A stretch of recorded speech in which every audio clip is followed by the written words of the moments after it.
일부 숲을 흔드는 바람.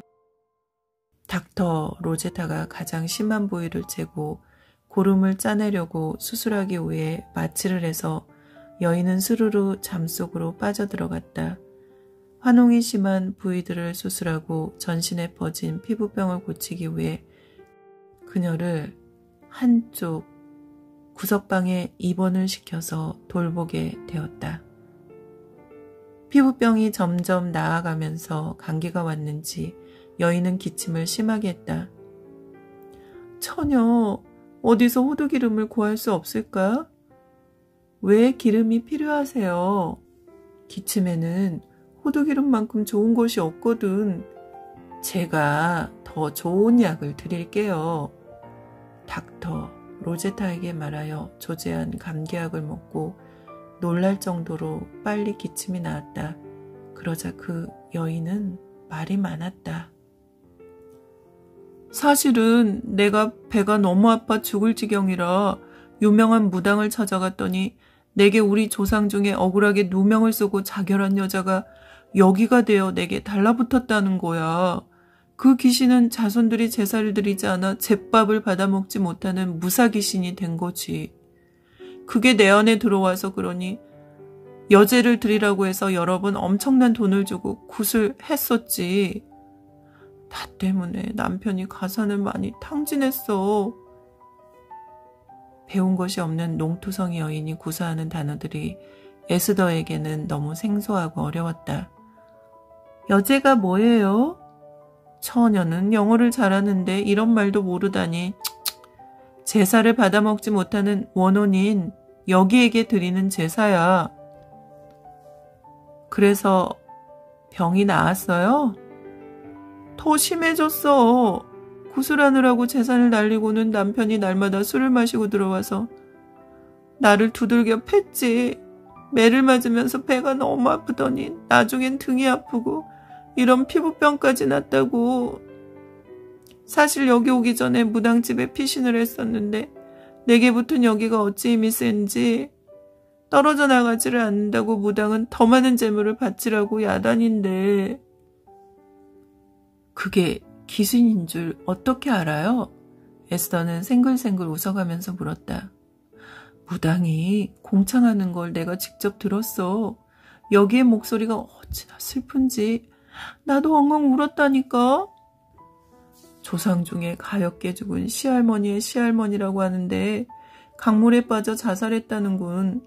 손자며느리의 손자며느리인 나를 떠나지 않고 악착같이 매달려 너무 괴로워 몸부림치니까 여길 가보라고 사람들이 말해서 한번 와본 거지. 지금은 어떠세요? 아주 편하네. 아마도 여기가 서양 귀신을 무서워하는 모양이야.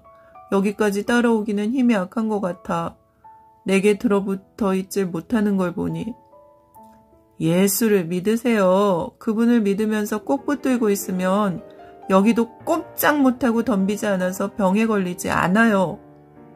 그럼 처녀가 말하는 예수라는 귀신이 여기보다 더 센 귀신인가? 아무튼 예수를 믿으세요. 그러면 만사형통하고 마음이 편안해지고 기쁘면 피부병, 위병처럼 아픈 병이 모두 없어져요. 돈이 얼마 드는가? 예수 귀신 모시고 구판을 벌이자면. 돈이 한 푼도 들지 않아요. 그냥 저처럼 손을 맞잡고 아침에 정화수를 장독대 위에 놓고 빌듯 그렇게 하면 돼요. 그리고 에스더는 여인의 손을 잡고 기도하기 시작했다.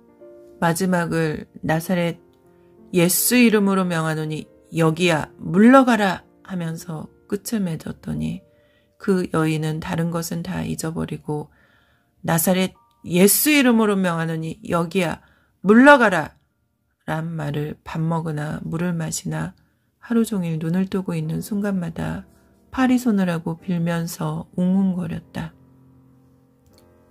이화 학당에서 함께 공부한 라이벌이라고 할 수 있는 일본 소녀 오와가는 영어도 잘하고 키가 에스더보다 작지만 아주 영리했다. 닥터 로제타는 낮에 외출할 적에는 일본 소녀인 오와가를 데리고 왕진을 했다. 낮에 나갈 수 없는 에스더는 수업이 없는 밤에 회색 장옷을 뒤집어 쓰고 얼굴만 내놓은 채 가마를 타고 닥터 로제타의 왕진을 따라다녔다. 손이 모자란 닥터 로제타는 약을 조제하는 법을 오아가와 에스더에게 가르쳤다. 에스더는 약을 만지는 걸 별로 좋아하지 않아 약지실에 들어가면 시무룩했다. 그런 에스더를 향해 닥터 로제타는 드디어 참지를 못하고 버럭 소리를 질렀다.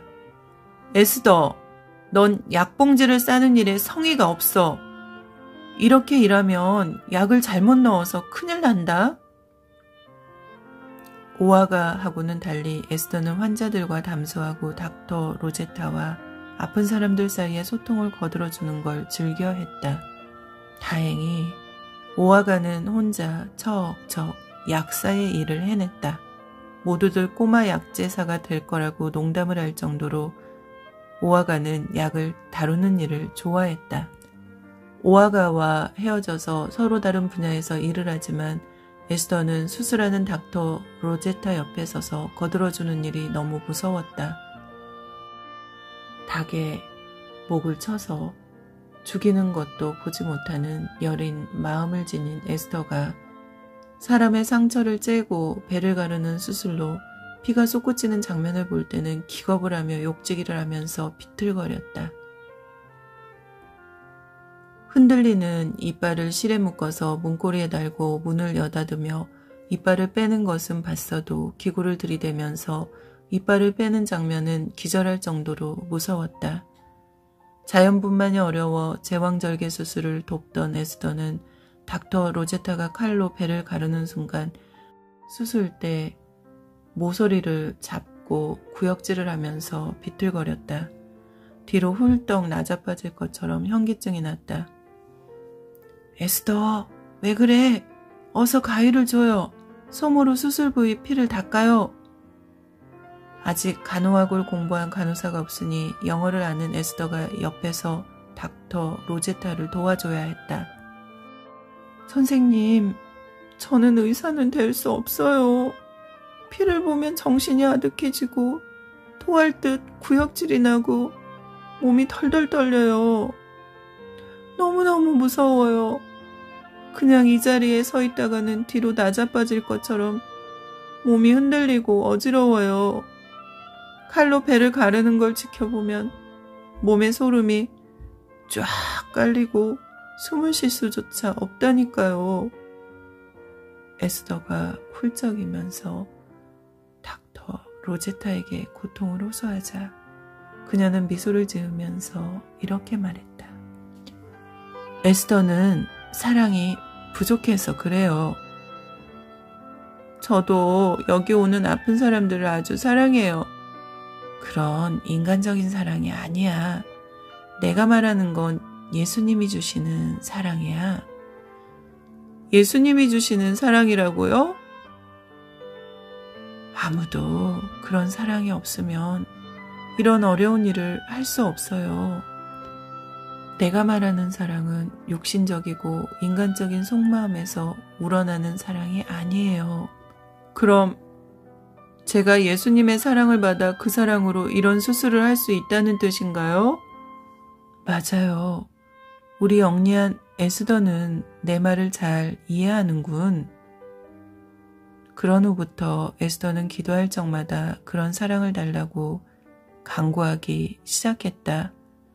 수술할 적에 피를 봐도 구토하지 않고 닥터 로제타처럼 환자를 사랑하게 해달라는 기도를 했으나 그런 사랑이 에스더에게는 임하지 않았다. 언제나 피를 보면 소름이 끼쳤고 수술 자리를 꿰매는 것을 두 눈으로 똑바로 볼 수가 없었다. 어떻게 사람의 살을 옷처럼 바늘로 기울 수가 있단 말인가.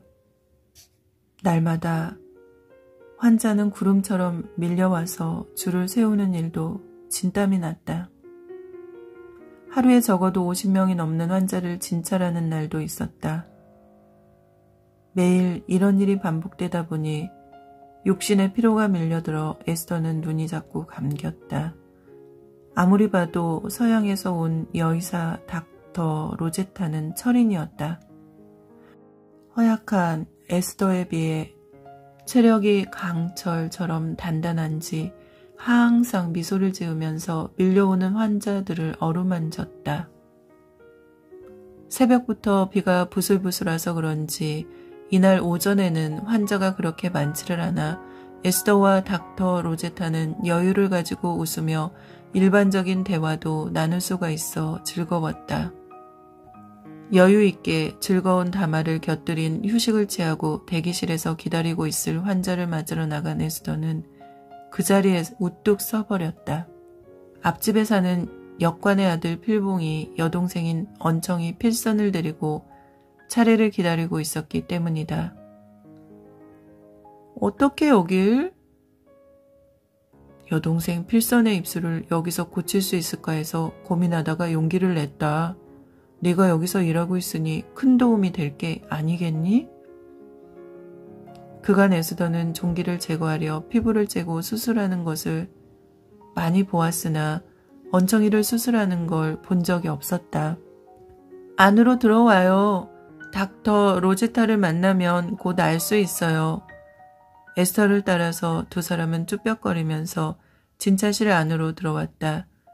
에스더의 유창한 영어에 필봉과 필선은 놀라서 눈을 크게 떴다. 닥터 로제타의 수술 여부를 기다리는 동안 에스더와 필선은 긴장해서 조마조마했다. 필봉은 놀라운 모습으로 변모한 점동이를 앞에 두고 감탄이 담뿍 고인 눈을 크게 떴다. 넋을 놓고 에스더를 외경 넘치는 시선으로 바라보고 있었다. 그의 눈에 점동은 마치 징그러운 벌레가 고치 속에 있다가 아름다운 나비로 우화된 모습이었다.